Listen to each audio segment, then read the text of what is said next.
worlds featured in this program had been prearranged. Viewer discretion is advised.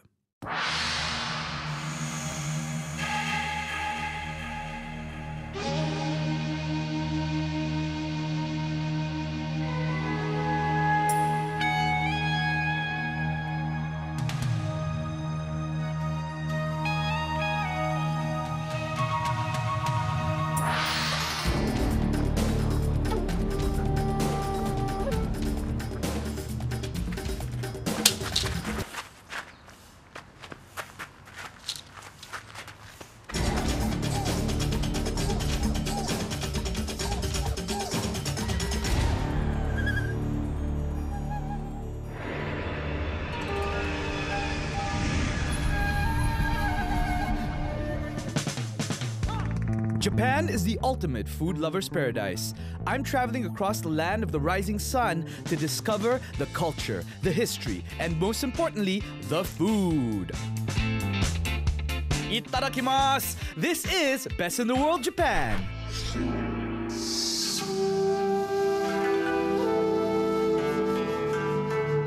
The Hokuriku Region sits right at the center of Japan, and its exceptional geographical features create a unique ecosystem.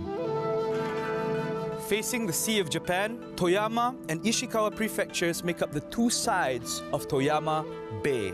Due to the steep slope to the ocean floor, the deep waters allow easy access to fishing territory. Fishing so close to port is like scooping up fish from a natural fish tank. The short trip back ensures that the catch arrives fresh. And this is one of the secrets of Toyama Bay's delicious fish. I hear there are a few things that are a must-try when you're in this region. The first is the jewel of the sea, a white shrimp that's rich and creamy. And the king of Toyama Bay, a yellowtail fish that's fit for royalty. But before the sea, let's try something from the river. Masa Sushi is a type of pressed sushi, and it's made by layering thin slices of freshwater trout onto a bed of vinegared rice, and then it's pressed into a wooden box lined with bamboo leaves. And I'm here at the Minamoto Masuno Sushi Museum to get to the source of it. Mizzou Sushi is normally made by hand, but here at the museum, they have a factory that is capable of producing it on a large scale. Usually made with trout, I'm gonna try one that's made with cherry salmon instead. When you think of Japan, you think of sushi. When you think of Toyama, you think of Masa Sushi. Check it out, this packaging. It's so cute. I mean, like, I'm totally loving this, right? Look at that. Oh my goodness. You got your bamboo sticks here that you got to take out. Wow. Can you open it up? And look, you got nice bamboo leaves here, which has a nice fragrance to it by itself. Now, unlike all the other sushis, unwrapping this is like a present, okay? And it's absolutely beautiful. Oh my goodness. So amazingly, it's kept fresh by the process that it goes through. And of course, these bamboo leaves itself. This particular Mizzou Sushi can be kept for up to 2 days. So it's only 48 hours because they don't use any preservative. But the fact that you can keep it must have a difference to its taste. If Ninja Turtles would like a sushi, it would be this sushi because you can cut it up like a pizza. Okay, there we go. I've got a slice. Itadakimasu. Look at that, man.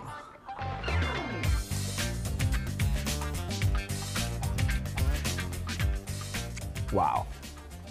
It's really, really good. It tastes like sushi, but it's got that slight heightened salty taste, okay? And you can taste the influence of the bamboo leaves in there. So it's sort of sweetish and freshish. You don't need any soy sauce with this. You don't need no wasabi. You don't need no nothing. This is, oh my goodness. There's just right amount of vinegar in the rice as well. The thing about Mizzou Sushi is that it started off historically as an offering to the gods, and they used to give it back to the river where they caught the fish to make Mizzou Sushi. And I'll tell you what, man, as an offering, it is definitely fit for the gods.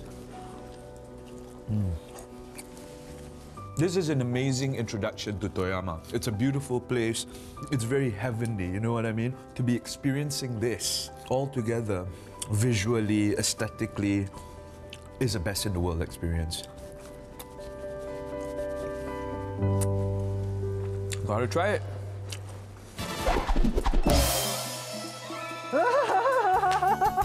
マジでマジでありえないってそんなのどういうことどうなってんのそれマジでおかしいそれマジでおかしいねどういうこと When in Japan, please respect others by refraining from talking too loud. Be mindful of the people around you. And if you must be on the phone, you can do it discreetly. 小さな声で話そう It's a lot to do with how batik is like at home. I want to know what's so great about putting shiro ebi on an ice cream. I'm not really getting the hang of it. We'll be right back after these messages.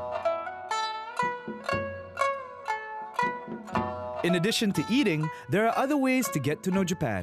So, I make a brief stop at the Kagayuu Zen Kimono Center in Kanazawa, the capital of Ishikawa Region. I hear that this is the best place to learn about the art of kimono.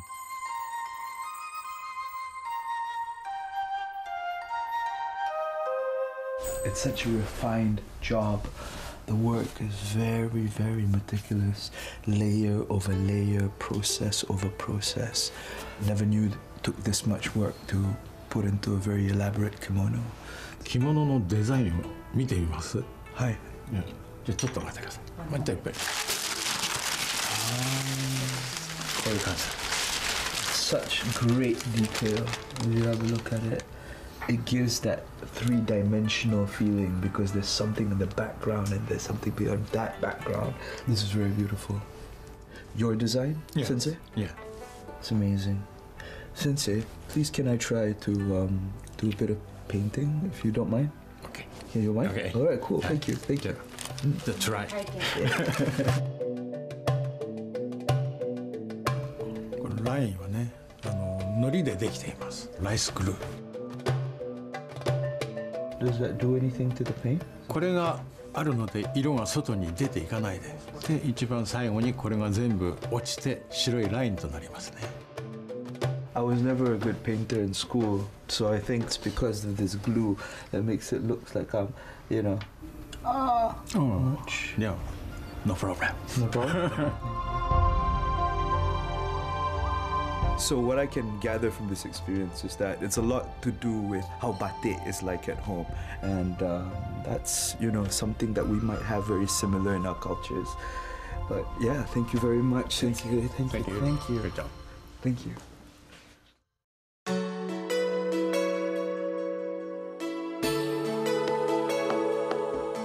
Toyama Bay is rich with nutrients from the many rivers and underground water sources that flow into the sea from the Japanese Alps. The seafood here is known to be top-notch. One of the pride and joys of Toyama is the white shrimp. The locals call it shiro ebi, but it's also known as jewel of the sea because of its glassy, translucent flesh. And I'm gonna get me some of that. What can I say? Diamonds are a girl's best friend. Or boy.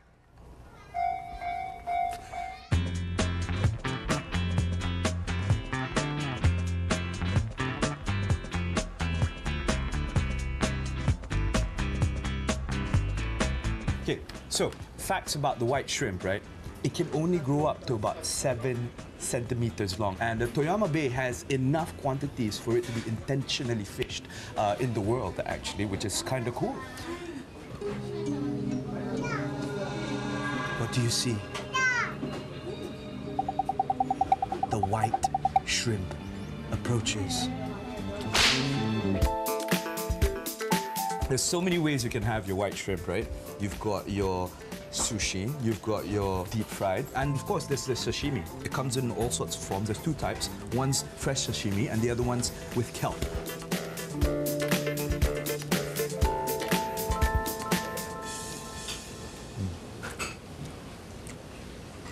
This is a totally different taste, man. This is some really good stuff. It's creamy, melt in your mouth. It has a nice crunch in the beginning and then it just melts in.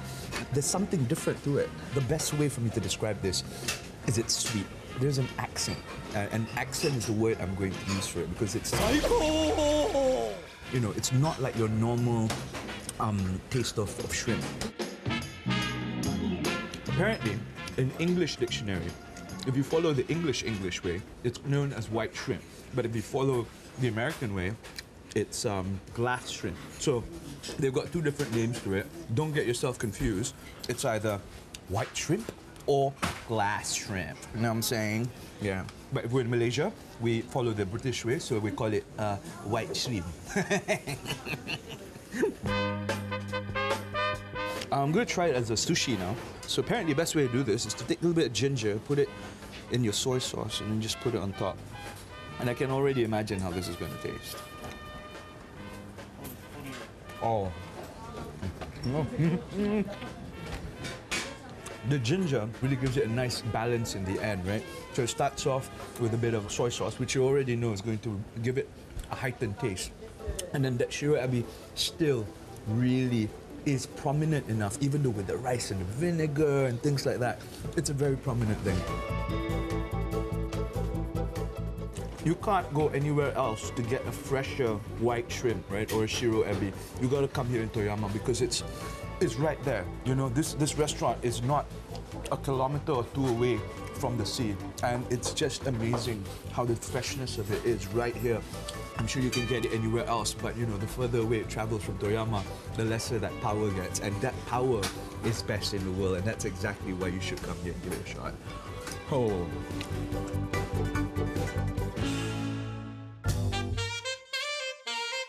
After that ebi meal, it's time for some dessert. I hear there's a really interesting local favorite that combines two completely unrelated tastes together. Shrimp and ice cream? What could be better than sitting down on a nice sunny day, enjoying this view and this ice cream? This is literally where this shiro ebi was caught. Now I want to know what's so great about putting a shiro ebi on an ice cream. Let's check this out. Oh my God. That's so good. See, the thing about the shiro ebi is that it actually, once you bite it in, it sort of lingers in your mouth. So the rest of the ice cream you're going to enjoy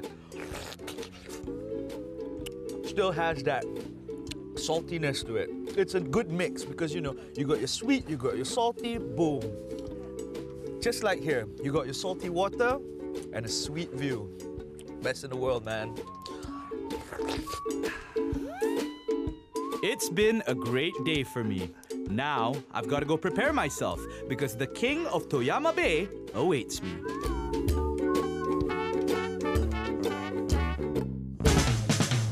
Check it out! This is what we're here for. It's a thick, sticky liquid. Oh, and it just explodes in your mouth.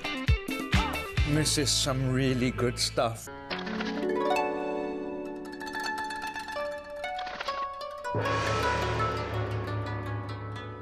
When I was a child, I loved candy. If you do not like candy, your soul is stone.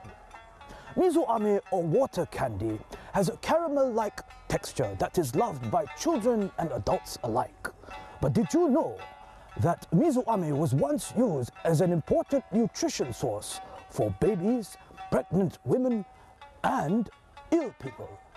And although it continues to be made, it is not very common anymore. Ah, zannen da.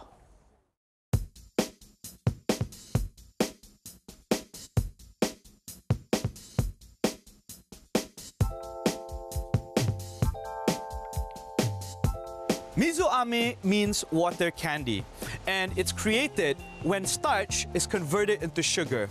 This taffy-like substance is hard at room temperature but becomes soft when it's heated. Now, it's a clear, thick, sticky liquid, and it's eaten in many ways similar to honey. Let's go check it out. Konnichiwa. Hello. Thank you. Wow, this is such a quaint old shop. I mean, look at it. Look at the sweets. Even the packaging is very, very old school. I just also found out that this is the oldest candy store in Kanazawa. Can you imagine the amount of children who have been coming, hey, I want a sweet, I want a sweet. You know what I'm talking about? It's absolutely amazing. And this is what we're here for. This is the Mizzou Ame. It looks like a jar of honey. And you know what? Let's sink our teeth into some.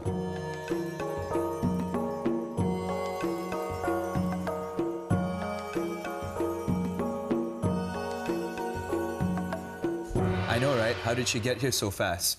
I'm here with Tawara-san, who has been in this, I don't know how to even call it, whether it's an industry or just this tradition for many, many, many, many years. So she's going to show me how it's done.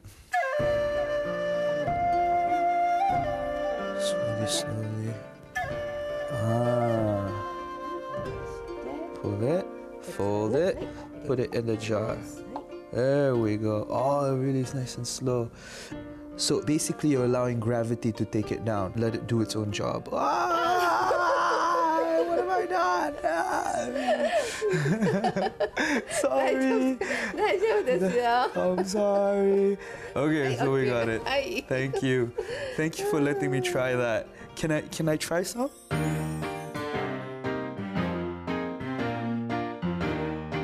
Check it out. It's a jar. You just sort of like twirl it around and around. I'm not really getting the hang of this. So you want to twirl it like this. There you go. Okay, I get it now. It's a lot of finger movement. Yeah. So here we go. Itadakimasu.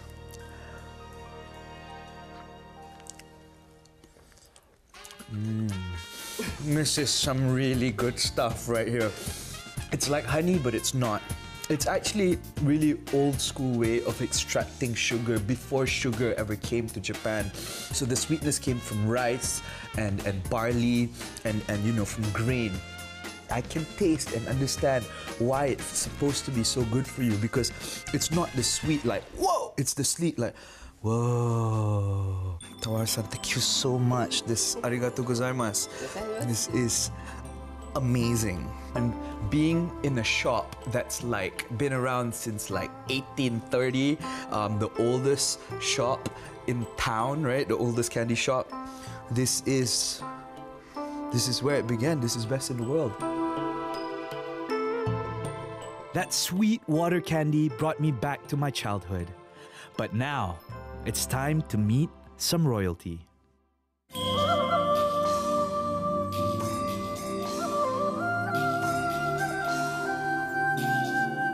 Check it out! Amazing, right? Now, while the biodiversity of this place is extraordinary, the buri, or yellowtail, is king of Toyama Bay. Celebrated around the region for being really fatty and delicioso. It's said that the best season to enjoy it is winter. And now we're gonna see if the king lives up to his name.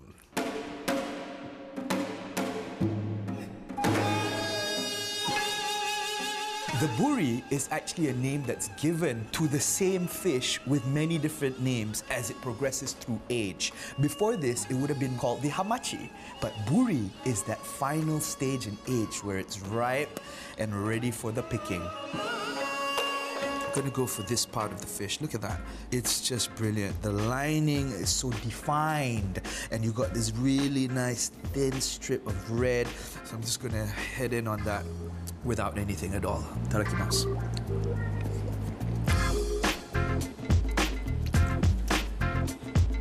Oh, this is what, you know, this is gold, you know. It just explodes in your mouth. It's sweet, very tender. It's at such a great age, right, that it's a very respectable fish. I respect you. Apparently, this fish puts on a lot of weight, right, during the winter so that it can lay its eggs in the spring. And speaking of fat, the best place to get it is obviously in the toro, which is the belly.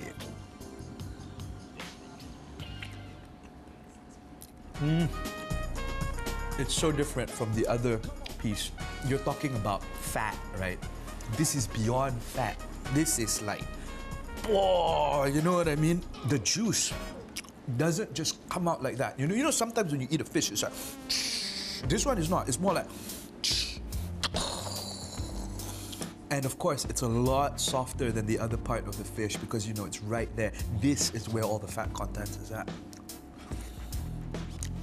I tell you, man, you just want to wrap this thing up around you, you know, and just sleep in it because I'm pretty sure it'll keep you warm in the winter. And you can call yourself a burrito.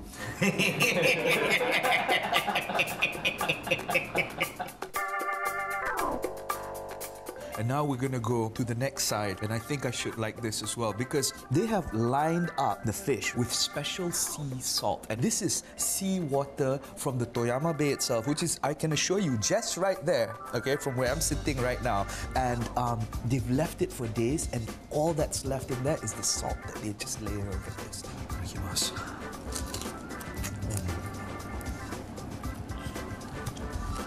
I can't even describe it. It's like, it just went straight to my head, you know what I mean? Oh, wow, like,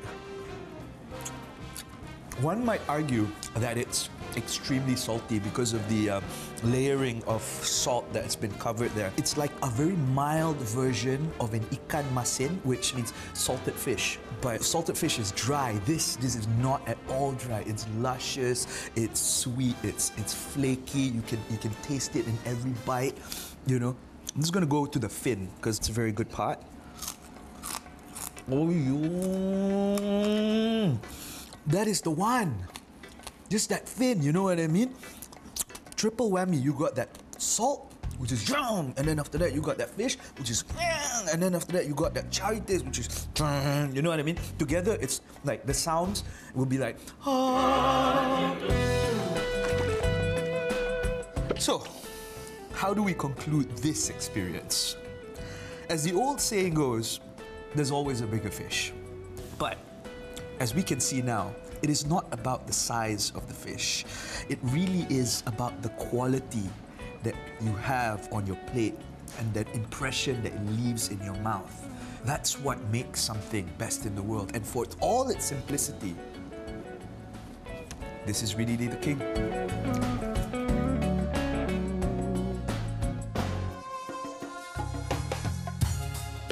I must say, this region has enriched my Japan experience. I've been reintroduced to a familiar taste, got a little culture, and explored many new wonderful texture taste combinations. From jewels to kings, the food here is truly fit for royalty. Simply outstanding. The Bay has blown my mind. Mountain! Sky! Sea! Hakodate! Oh, you don't know chicken, bro. This is chicken, bro. Are you out of your mind?